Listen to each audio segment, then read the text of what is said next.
Good morning and a hearty welcome to the modern philosophy class. Well, friends, we have completed Renaissance, introduction to modern philosophy, and then Descartes and Spinoza. And we are going to enter into Leibniz. He is the third philosopher and not the last, but then we will be seeing only these three philosophers in rationalism. So, the third philosopher will be Leibniz. And these three philosophers stand for a rationalistic approach. That doesn't mean that there are no other philosophers. A number of philosophers are there, but then we have taken three of them as a model. Yes, and then even when we are going to talk about Leibniz, we will be bringing Descartes and Spinoza into the limelight just to highlight the importance of their thinking. So we enter into Leibniz. Gottfried, G-O-T-T-F-R-I-E-D,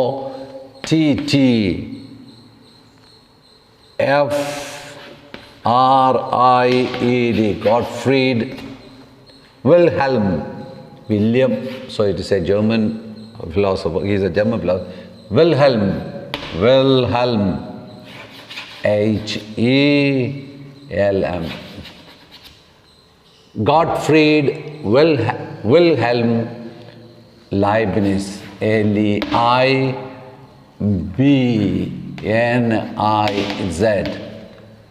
Gottfried Wilhelm Leibniz, 1646 to 1716. So, Leibniz, he is the third among the rationalist philosophers and the last one whom we are going to see. And then once Leibniz is over, rationalism will be over, and then we enter into empiricism. Okay. Introduction.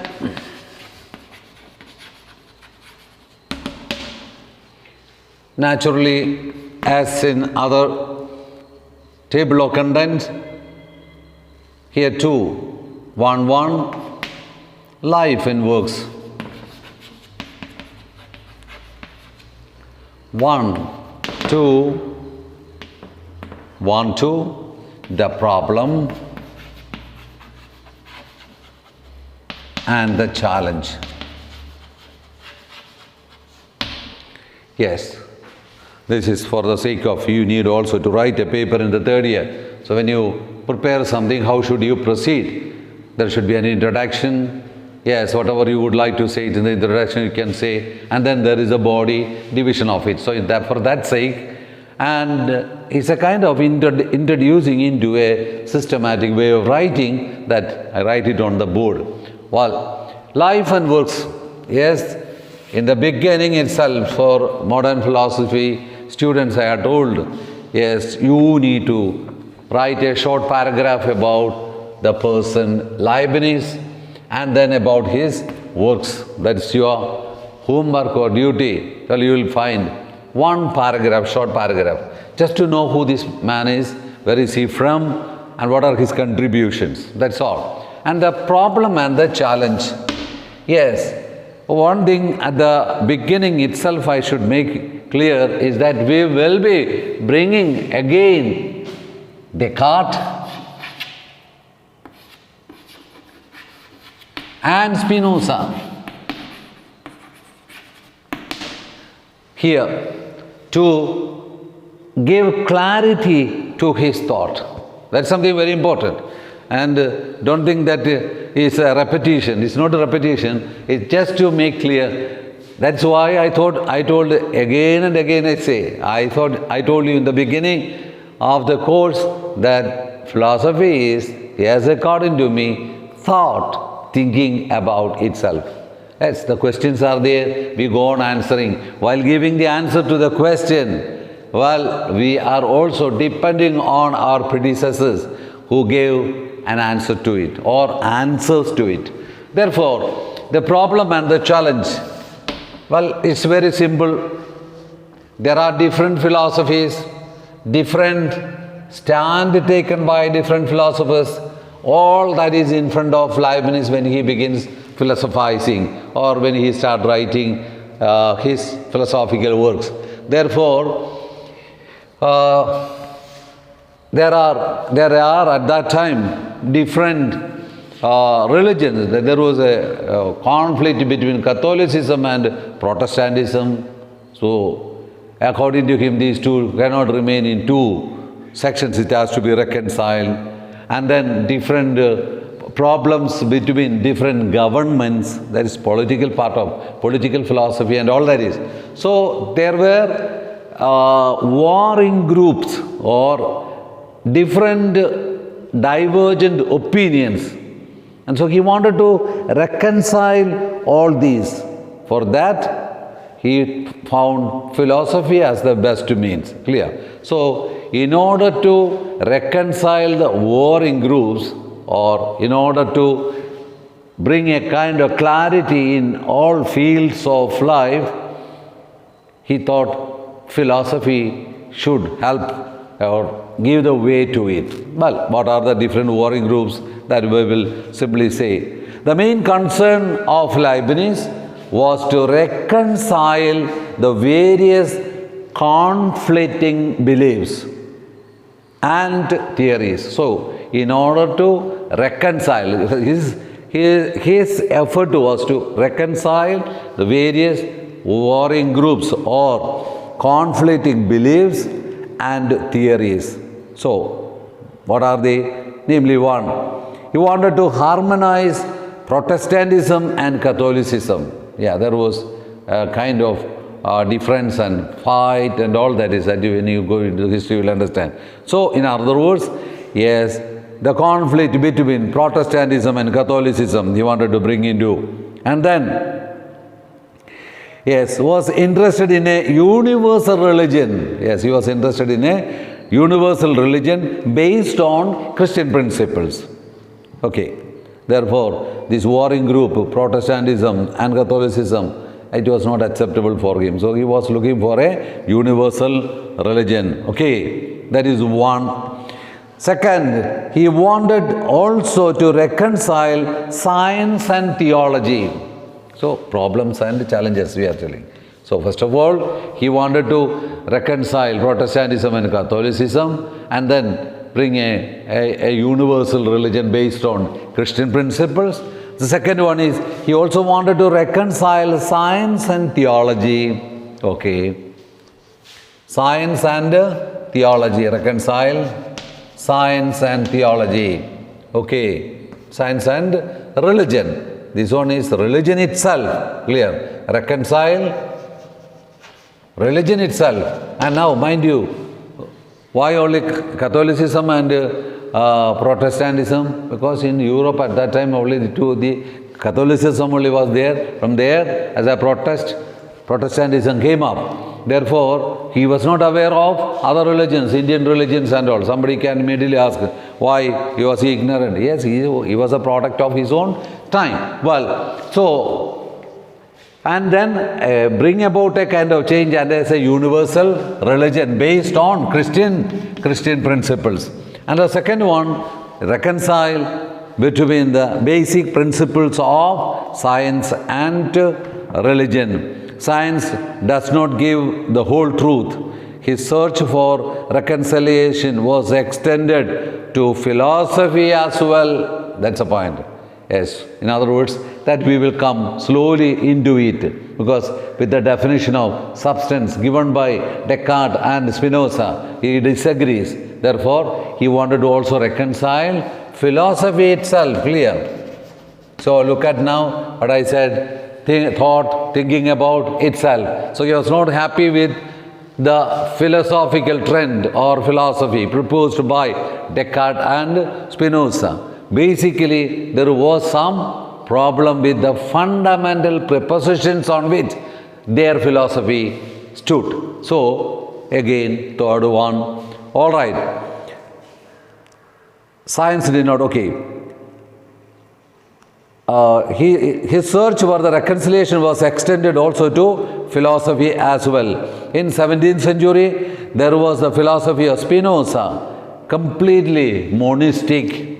So, Spinoza's philosophy was completely monistic. At the other pole, there was the philosophy of others. Okay, so many others are there, emphasizing the reality of individual atoms, but neglected the spirit of unity. Okay. To put it differently, Leibniz wanted to show, this sentence you can write down. Leibniz wanted to show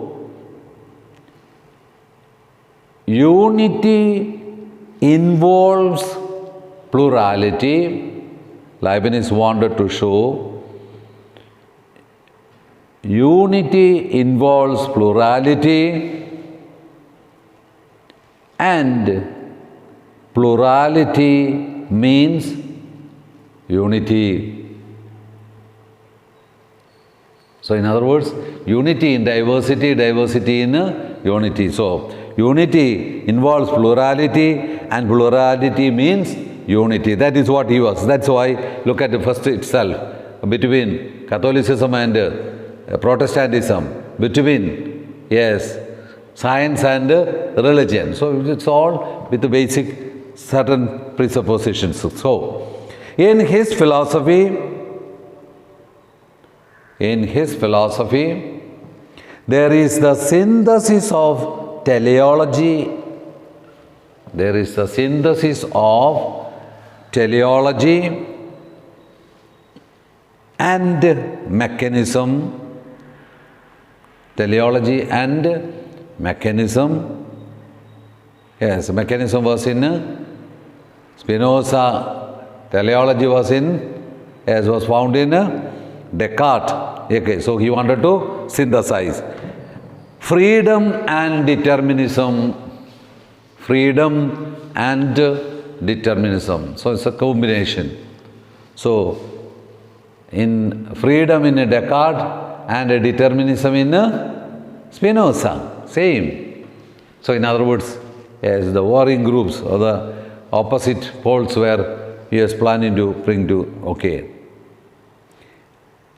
Thus, this also you can write.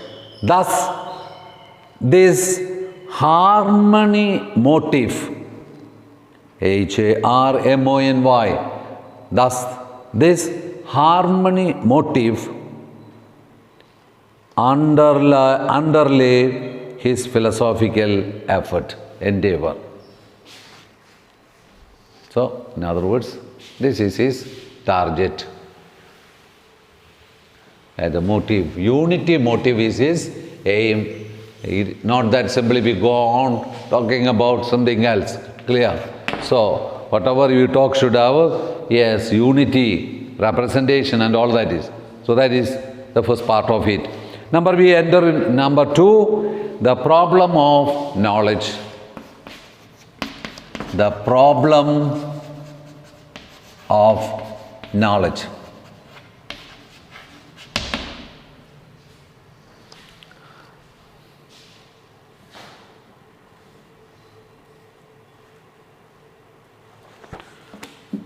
Thus, well, it is flowing from what we had been trying to say. Namely, while the fundamental presupposition cannot rest upon two pillars which are opposite or warring with each other, but rather it should come back to one principle. So that's all. That's all. Therefore, his process of knowledge is that yes, it should be based on one fundamental principle. Leibniz' theory of knowledge rests on his Leibniz theory of knowledge rests, R-E-S-T-S, rests on his metaphysical presupposition.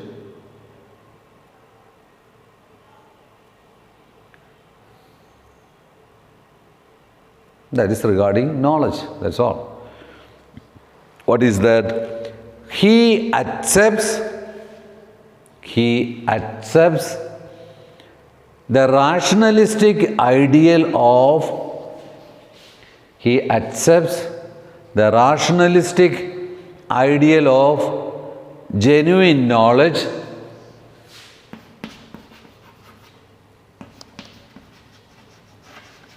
he accepts the rationalistic ideal of genuine knowledge or true knowledge as a system of universal and necessary truth.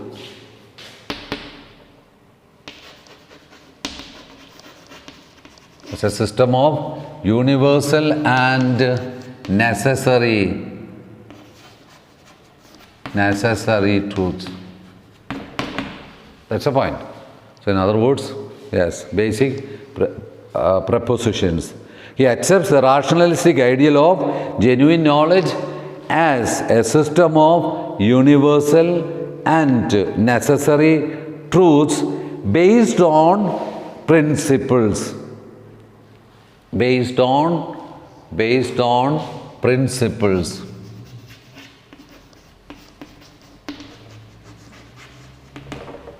Based on principles and not derived from experience.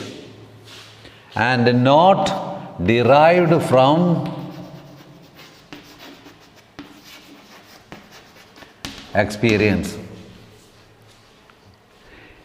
Yes, my students who had been going through Descartes, Spinoza and all, can you convert this sentence into one expression? That's the thing. Think about it. I will read the sentence once again for you.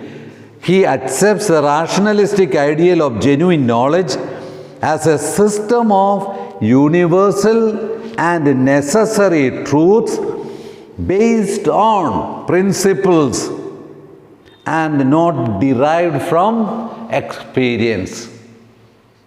Yes, if you are with me in the class, yes, at least 1 or 2 or 3, I don't know, as many as of you who would give the answer would have received 10 marks. Can you give me, reduce this sentence or sentence into one expression of modern philosophy? Or I had told already the characteristics of modern concept of rationality, and then modern rationality is based on what?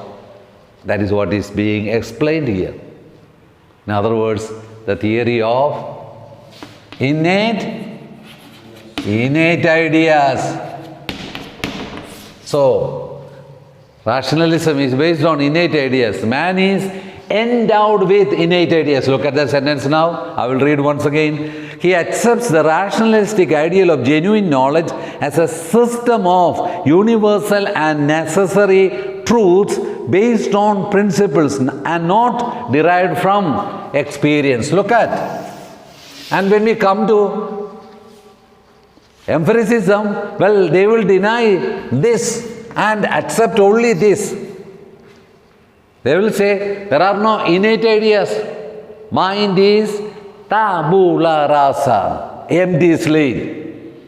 All our knowledge begins with experience. So, don't get confused. That's what I am telling. We need to go step by step so that you will understand the difference, distinction between philosophers and different trends of philosophy. So, as the last person in the rationalist group, Leibniz is of the opinion, well, you have the universal and necessary truths based on certain principles and not derived from experience.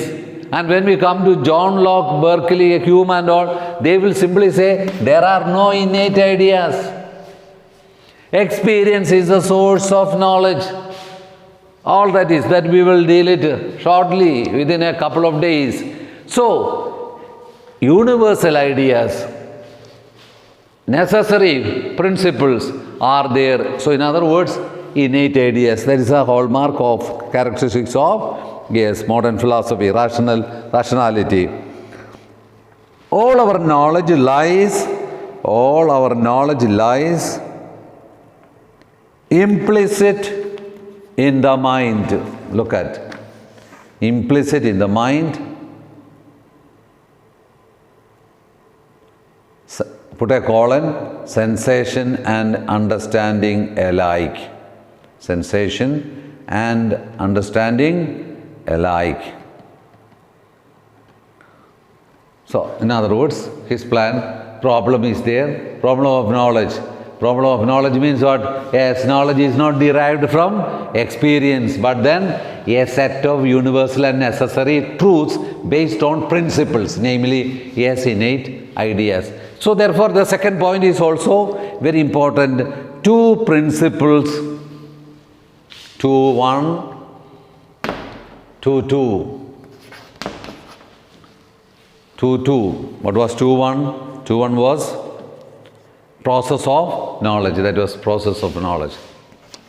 2, 1 was process of knowledge. Yes, knowledge is not simply something that you get from experience, but rather based on universal and necessary truth, based on principles. Okay. Therefore, if, look at how slowly and steadily we are moving. If knowledge is not derived from experience, if knowledge is a set of principles based on universal and necessary truths, and if that is innate, well, what is the two principles that should hold this truth as truth should be proposition and truth, truthfulness. In other words, truthfulness of the statement, and that should be in a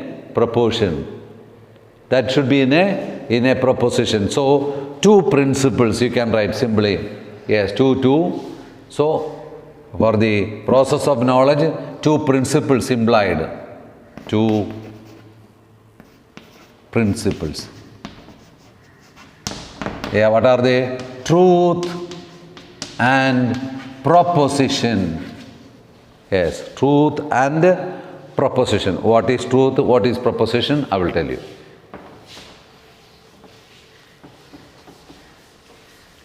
Truth and proposition are the means of getting knowledge. That's all. Leibniz recognizes two principles. Leibniz recognizes two principles which direct our reasoning. So, in other words, how do you get knowledge according to Leibniz? That's the point. That's the question. How do you get? There are two principles which direct our reasoning in order to arrive at truth, clear. True knowledge, well, there are two principles. What are they? They are the principle of contradiction,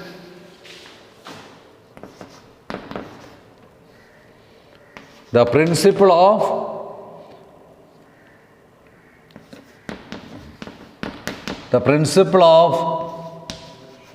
contradiction. What do you mean by contradiction? A truth cannot be at the same time true and false.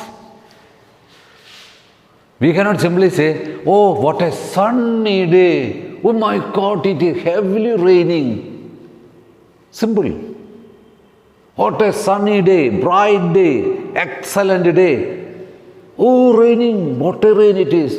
Well, these two propositions do not go together. Follow? When you say it is a sunny day, a bright day, yes, we know what is the concept. So, therefore, the principle of contradiction.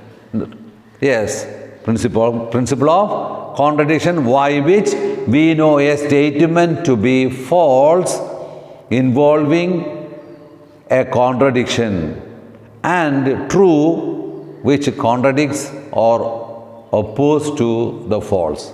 So, that sentence you can write down. Because what is a contradiction? What is a true and a false statement? Clear, no? Okay. They are the principle of contradiction. That is one. What is it? By which we know a statement to be false. A statement to be false, comma, involving a contradiction. Yes, a sentence becomes a wrong sentence when there is a contradiction in that. And true, a principle to be a true principle, which contradicts or opposes to the false. Contradicts or opposes to the false. So that is the principle of, in search of innate principles. Well, one is the principle of contradiction, and the other principle is that of sufficient reason. Principle of contradiction, and then the principle of sufficient reason. So, how do you come to know a sentence is true or false? That's the thing. So, in search of the ultimate truth, well, you will arrive at a true knowledge when you keep these two ideas in mind. Well, the true knowledge excludes a contradiction. One thing cannot be true and false at the same time. That is one. Secondly, sufficient reason. Yeah, how do you arrive at a sufficient reason? What is the sufficient reason to say that it is a sunny day? Yes, you narrate the reasons for saying, yes, the class is excellent. Okay, what are the reasons to say that the class is excellent? That's the thing. So, in other words, yes, these two principles should be remembered. In other words, in search of true knowledge, well, the two important characteristics of true knowledge is that it excludes the principle of contradiction. Yes, and then the principle of sufficient reason. All right, so keep that in mind. And then we enter into the third section called philosophy of knowledge. Philosophy of the world. The philosophy of the world.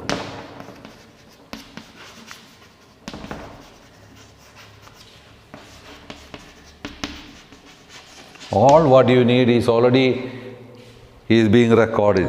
What is to be written is dictated. The rest explanation is given. You can choose it. There is absolutely no problem. Clear?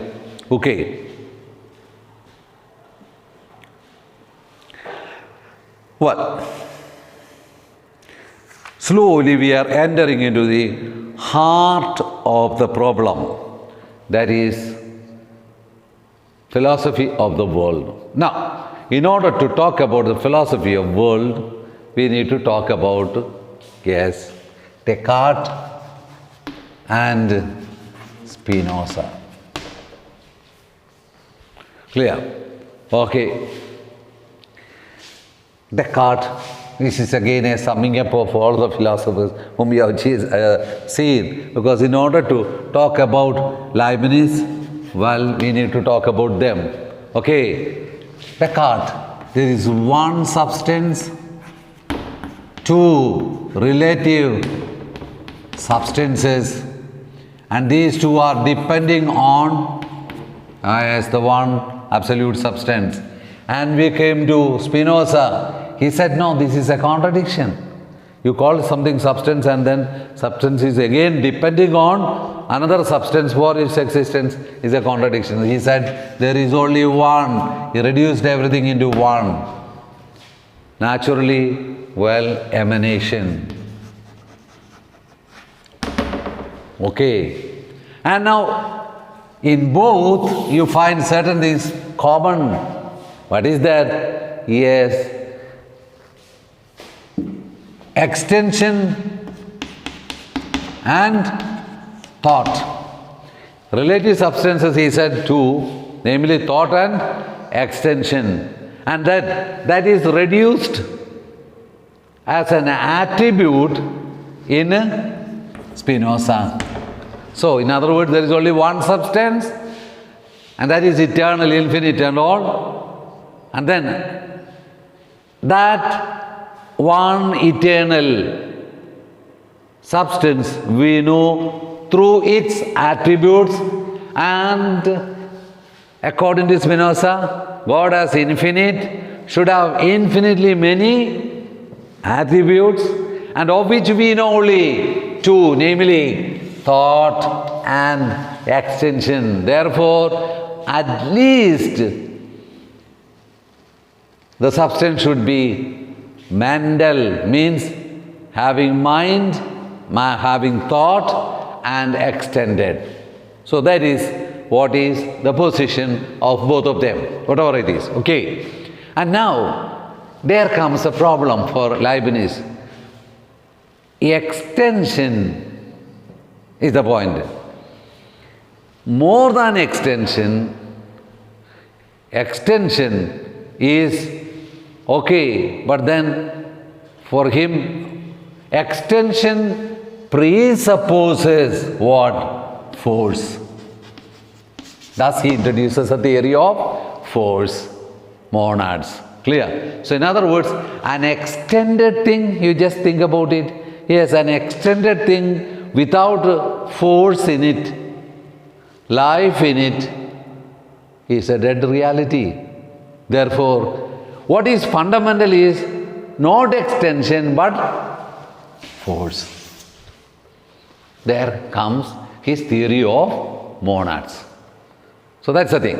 So brothers, students, well, you look at how he brought all the three together now in order to talk about the theory of monads or theory of force. Starting with, yes, definition of substance, and then, yes, how many substances in Descartes, and how it is divided in Spinoza, and then what is the problem with extension? Yes, extension presupposes force. Then we enter into the section. Therefore, you simply write the philosophy of the world, a few sentences. Leibniz was dissatisfied with the way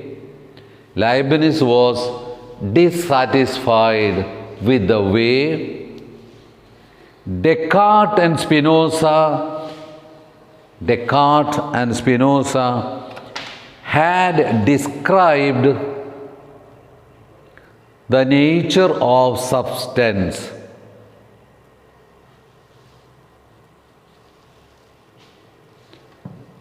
He was dissatisfied with the way Descartes and Spinoza had described the nature of substance. They had, full stop, they had distorted, D-I-S-T-O-R-T-E-D. They had distorted our understanding of human nature, freedom, and the nature of God.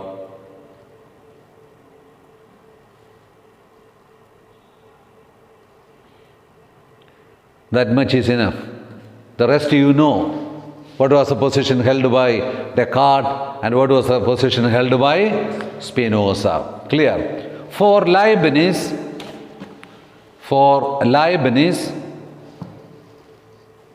the notion of substance was,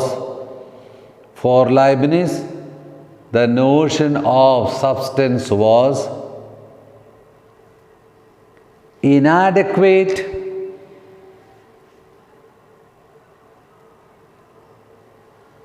because it blurred, B-L-U-R-R-E-D, it blurred the distinction among God humanity and nature. Yes, each has its own identity. Blurred the distinction among God, humanity and nature. Okay.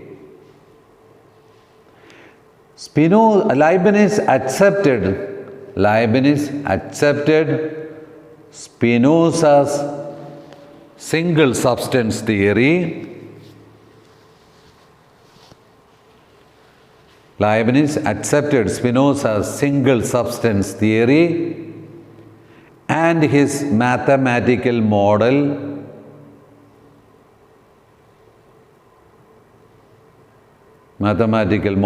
of the universe,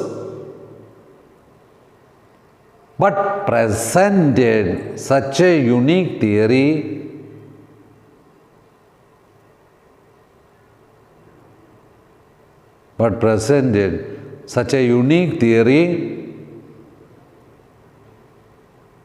so as to enable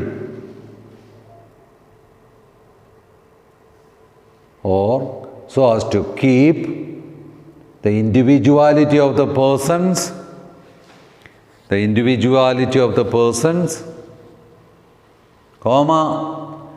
transcendence of God,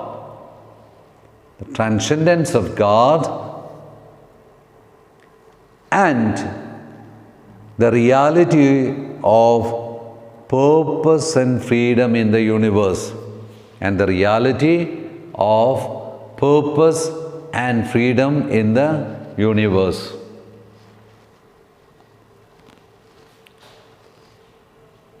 Though he accepted the theory of one substance, but then by introducing something new, he has simply given enough space for human beings, animal things, the rest of the world and God. Uniqueness is kept up. So, therefore, we are going to the first point, the doctrine of force. So, 3.1, the doctrine of force, which we will see in the next class. The doctrine of force. Write it and we will start tomorrow. Thank you.